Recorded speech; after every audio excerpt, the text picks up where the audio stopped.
Hello guys, welcome back to my channel. I hope you all guys are doing well. So today is Saturday and the time duration is around 6 p.m. in the evening. So today I'm gonna share information about the entire polling process. What is happening और आपको apply करना चाहिए नहीं करना चाहिए और सारी information बताऊंगा इस प्रोसेस में पूरा आपका क्या होता है कितना आपको रिस्क रहता है. So I'm gonna discuss each and everything with you guys. So before starting the video, I would like to tell you that so if you are new to this channel or if you have not applied for the Poland work permit, please check the video till end before applying for the Poland work permit. If you want to save your 2 lakh or 3 lakh whatever the agent ask, अगर जो भी आपको 2 से 3 लाख रुपए अगर आपको बचाना है तो आपको मैं पूरा प्रोसेस में बता देता हूँ what is happening right now. अगर आप कोई फ्रेश भी अप्लाई करना चाहता है तो उसको आपको बताऊँगा कि क्या करना चाहिए क्या नहीं करना चाहिए इसमें. So please watch the video till end so you will get an idea about the entire process. जी हाँ दोस्तों, अगर मैं आपको पोलैंड प्रोसेस के बारे में बताऊँ तो पूरा प्रोसेस कैसे वर्क करता है. जैसे आप अगर यहाँ से देखें अभी के टाइम पे जो करंट सिनेरियो चल रहा है इसका, अगर आप पोलैंड वर्क परमिट के लिए अप्लाई करते हैं तो उसमें आपका 8 से 12 हफ्ते का टाइम लग जाता है, जिसमें 8 to 12 वीक्स कहते हैं, जिसका टाइम ड्यूरेशन है 2 से 3 महीना जिसमें आपका वर्क परमिट आता है. और अगर आप अभी वर्क परमिट लेते हैं तो उसका प्राइस आपका 1 लाख रुपए के अंदर आपको मिल जाता है. वैसे अगर आप इंटरनेशनल रिक्रूटमेंट एजेंसी के थ्रू परचेज़ करते हैं, पर उसमें प्रॉब्लम यह है अगर आप किसी इंडियन एजेंट के थ्रू परचेज़ करते हैं तो फिर प्राइस वेरी कर जाता है. कोई 2 से 3 लाख रुपए भी लेता है, 3 से 4 लाख रुपए भी लेता है. It entirely depends on them. Apart from that जो आपका वर्क परमिट आता है, वर्क परमिट जनरेट होने से पहले 2 हफ्ते के अंदर वो लोग आपका ऑफर लेटर वगैरह शेयर कर देते हैं. जैसे आप उनके प्राइसिंग वगैरह पे करते हैं तो उसके बाद ऑफर लेटर आने के बाद जो आपका कॉन्ट्रैक्ट जो आपका एम्प्लॉयर जैसे आपको ऑफर लेटर शेयर करता है उसके कम से कम 1 हफ्ते के अंदर 15 से 20 दिन के अंदर आपको कहता है, जैसे आप इनिशियल वाले टाइम पे कहता है आपका जो फेडरल गवर्नमेंट है वहाँ पे जो आपका एम्प्लॉयर है आपके बिहाफ में आपके वर्क परमिट के लिए अप्लाई करता है. अगर जैसे ही वो अप्लाई करता है तो उसके 8 से 12 हफ्ते के अंदर आपका वर्क परमिट आ जाता है. तो टोटल प्रोसेस का आपको अगर टाइम लगाऊँ तो 3 से 4 महीने लग जाते हैं. मिनिमम टाइम है, मैक्सिमम टाइम है. जैसे ही आपके पास वर्क परमिट आ जाता है, वर्क परमिट आने के बाद जो मेन प्रॉब्लम इंडिया के अंदर हो रहा है आपको बताता हूँ क्या इशू है. अपॉइंटमेंट आपको नहीं मिलेगा. अगर आप अपॉइंटमेंट के लिए वेट करते हैं तो बहुत टाइम ड्यूरेशन लग जाता है इसमें. मैनुअल मिलना नेक्स्ट टू इम्पॉसिबल है, पर मिल जाता है किसी किसी को, पर मिलना बहुत मुश्किल है. अगर मैं देखूँ तो इसमें आधे से ज़्यादा लोग ऐसे हैं, बहुत लोग वर्क परमिट जिन लोगों को आ रखा है 90% केसेस ऐसे रहते हैं जिनका वर्क परमिट आ जाता है उनको अपॉइंटमेंट नहीं मिलता. अपॉइंटमेंट अगर अब इसके बाद जो नेक्स्ट स्टेप रहता है आपको डॉक्यूमेंट सारे कोलेट करने पड़ते हैं. जैसे आप डॉक्यूमेंट बनाते हैं अपना पीसीसी रिक्वायर्ड रहता है आपका.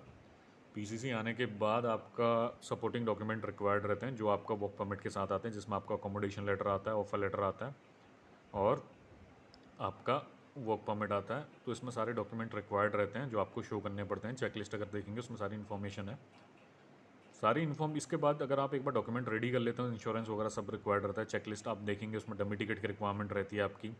बैंक बैलेंस शो करना होता है जो आपको 3 लाख रुपए तक का शो करना होता है, 2 से 3.5 लाख रुपए के अंदर शो करना होता है. बैंक सर्टिफिकेट भी शो कर सकते हैं. Apart from that last 3 months की स्टेटमेंट चाहिए होती है जिसमें कोई डिपॉजिट रिक्वायर्ड नहीं रहते हैं. अगर आप सारे डॉक्यूमेंट रेडी कर लेते हैं उसके बाद आप क्या करते हैं, अपॉइंटमेंट का वेट करते हैं, या पहले आप अपॉइंटमेंट लेते हैं उसके बाद सारे डॉक्यूमेंट अपने रेडी करते हैं. पर वर्क परमिट और सपोर्टिंग डॉक्यूमेंट पहले रिक्वायर्ड रहते हैं जिसमें आपका बैंक स्टेटमेंट होता है, सारी चीज़ें होती हैं. अपॉइंटमेंट मिलने के बाद आप क्या रेडी करते हैं उसके बारे में आपको बताता हूँ. आपको इंश्योरेंस उसके बाद आप परचेज़ करते हैं. इंश्योरेंस लेने के बाद आप अपना डमी टिकट हो गया और इसके अलावा जो अदर डॉक्यूमेंट है वो बनाते हैं.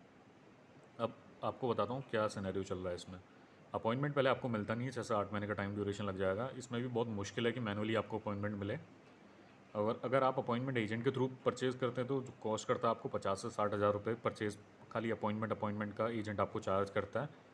जिसका सिनेरियो ऐसा होता है कि 60 हज़ार रुपये आपके लग जाएंगे. और उसके बाद ऐसा होता है कि बहुत टाइम ऐसा होता है कि फ़ेक भी मिल जाता है अपॉइंटमेंट.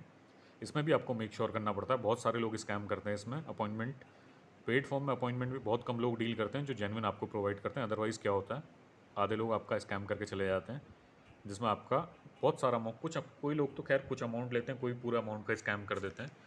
तो पूरा प्रोसेस चलता है. इसमें अभी कोई चेक करने का तो सिनेरियो है नहीं और कोई ऐसा कोई पैरामीटर नहीं है जिससे आप अपना अपॉइंटमेंट चेक कर सकें. जैसे आपका वर्क परमिट रेफरेंस नंबर होता है उसके बेसिस में भी अगर आप वीएफएस में कॉल करें तो उनके पास कोई पैरामीटर नहीं है. वो आपको नहीं बता पाएंगे कि आपका अपॉइंटमेंट फेक है जेन्युइन है. अगर आप जिस दिन सबमिशन के लिए जाते हैं तो उसी दिन पता चलता है.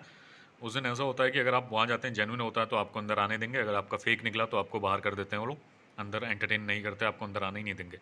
जो सिक्योरिटी कंट्रोल टीम रहती है उन पर आपका नंबर लिस्ट रहती है कौन कौन कैंडिडेट हैं जिनका आज अपॉइंटमेंट लाइन अप है, और सबका टाइम ड्यूरेशन डिफरेंट रहता है. जो आपके अपॉइंटमेंट लेटर में होता है, तो उस टाइम पे आपको जाना होता है। अगर आपका वहाँ पे नहीं होगा, स्कैम होगा तो फेक होगा, अगर आपका उसमें नेम नहीं है तो फिर अंदर आपको आने नहीं देंगे।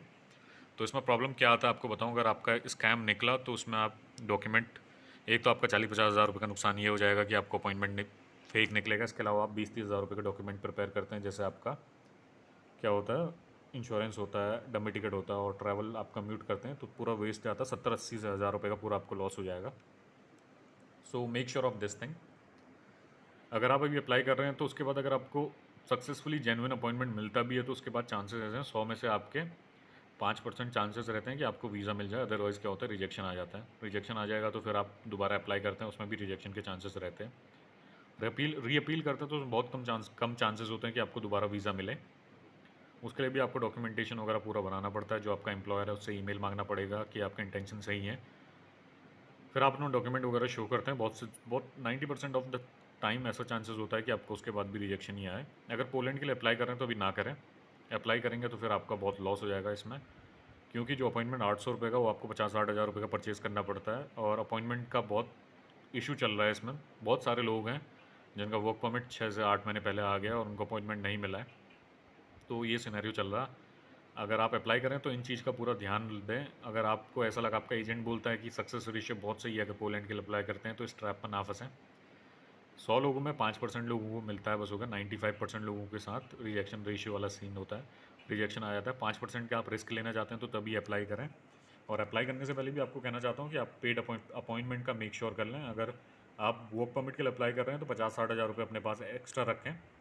अगर आप 50-60 हज़ार रुपये एक्स्ट्रा, अगर जो आपको जेन्युइन एजेंट से अगर अपॉइंटमेंट आपको नहीं मिलेगा तो फिर आपके साथ स्कैम ही हो। फिर आपका बहुत मुश्किल हो जाएगा कि आपको प्रोसेस आगे बढ़ाना। आपका सारा पूरा प्रोसेस होल्ड पे चले जाता है, आपको अपॉइंटमेंट नहीं मिलता। अगर मैनुअली देखें तो बहुत कम स्लॉट्स रिलीज़ करते हैं ये लोग। हफ्ते के अंदर 4 से 5 स्लॉट अगर रिलीज़ हो गए तो हो गए, वो भी मिलना बहुत मुश्किल होता है। जो VFS बॉट यूज़ करता है वो लोग बुक कर देते हैं, वो भी एजेंट के थ्रू बुक हो जाता है। मैनुअली अगर चेक करें तो नेक्स्ट टाइम पॉसिबल है, मिल जाता है, पर बहुत कम लोगों को अपॉइंटमेंट मिलता है। इस चीज़ का मेक श्योर करें। अगर आप ₹1,00,000 का वर्क परमिट आता है तो 40-50 हज़ार रुपये का आपको अपॉइंटमेंट पेड परचेज़ करते हैं। वो भी अगर आप कोई किसी को जानते हैं एजेंट को जो प्रोवाइड करता है तो आप उससे रीच आउट कर सकते हैं। अदरवाइज़ इसमें स्कैम होता है, अगर आप उसको नहीं जानते तो वो आपके साथ स्कैम कर देगा। इसके बहुत ज़्यादा चांसेस रहते हैं। अगर आपको जेन्युइन फिर वर्क परमिट अगर आपको जेन्युइन अपॉइंटमेंट मिल जाता है, फिर भी आपका 20-30 हज़ार रुपये और लगता है इसमें आपका डॉक्यूमेंट पूरा प्रिपेयर करने। 1,00,000 रुपये का वर्क परमिट हो गया और 1,80,90 हज़ार रुपये का अपॉइंटमेंट के साथ पूरा डॉक्यूमेंटेशन आपका लग जाता है। पूरा अप्रॉक्सीमेटली 2,00,000 रुपये ही मान के चलो। 2,00,000 रुपये में देने के बाद फिर आपके चांसेस हैं कि रिजेक्शन आ जाए। रिजेक्शन ऐसा होता है कि बहुत सारे केसेस में, बहुत लोगों को हमने पास्ट में देखा है, रिजेक्शन आ रहा है। इतना आप पूरा खर्च करने के बाद आपका रिजेक्शन आ जाता है। 2,00,000 रुपये आपके पूरे वेस्ट जाते हैं। Rather than applying for Poland, try for some other location where the success ratio is good.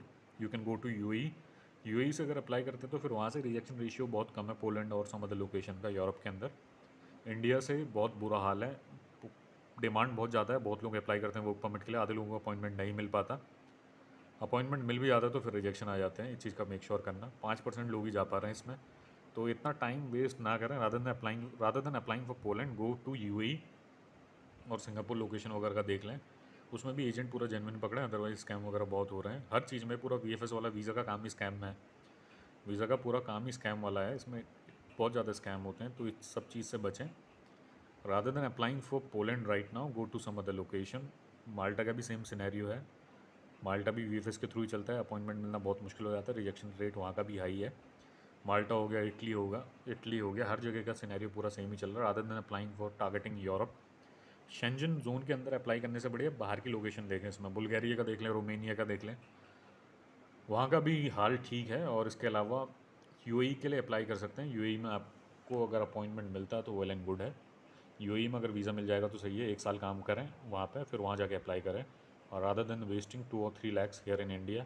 और टाइम, पैसा तो बर्बाद होता ही होता है आपके साथ, इसके साथ आपका पैसे के साथ साथ आपका टाइम भी बहुत बर्बाद हो जाता है। 6 महीने 1 साल आपका पूरा बर्बाद हो जाएगा इसमें। पोलैंड के चक्कर में भी ना फंसें, ये मेरा अपना परसेप्शन है।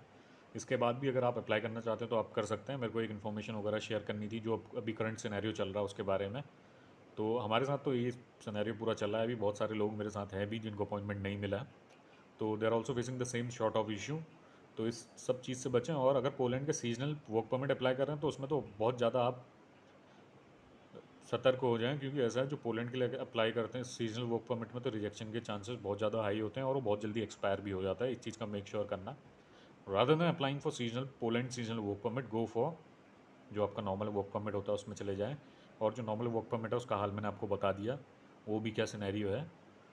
पूरा लॉस ऑफ मनी है अभी तो। अगर मैं आप मेरे से सजेशन मांगेंगे राइट नाउ, अगर आपको बोलूँगा अभी पोलैंड के लिए अप्लाई ना करें अगर डी कैटेगरी में जाना चाहते हैं तो।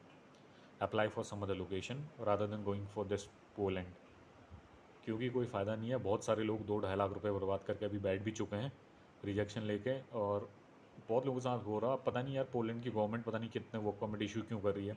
अगर उन लोगों को इंडिया के अंदर वीज़ा प्रोवाइड नहीं करने तो 95% लोगों को आप रिजेक्शन दे दोगे, 5% को दोगे, तो इतना वर्क परमिट ही इन लोगों को इशू नहीं करनी चाहिए। अगर उन लोगों से बात करें तो वो लोग कहते हैं सर एंटायर कस्टमर केयर में फ़ोन करके अगर आप पूछेंगे उनसे, अगर आप अपॉइंटमेंट नहीं दे रहे तो आप इतना वर्क परमिट क्यों रिलीज़ करते हैं, तो वो लोग बोलते हैं हम are we both are entirely different entity, हम दोनों लिंक नहीं है, ऐसा बोलते हैं वो लोग। वहाँ की गवर्नमेंट करके देती है और हम यहाँ VFS से पूरा डॉक्यूमेंट प्रोसेस करते हैं, ये लोग बोलते हैं। तो कहीं ना कहीं गवर्नमेंट भी पूरी मिल रखी है, उनको पता है कि कितने वर्क परमिट फेडरल गवर्नमेंट के अंदर से इशू होते हैं और इतने लोगों को नहीं मिलता।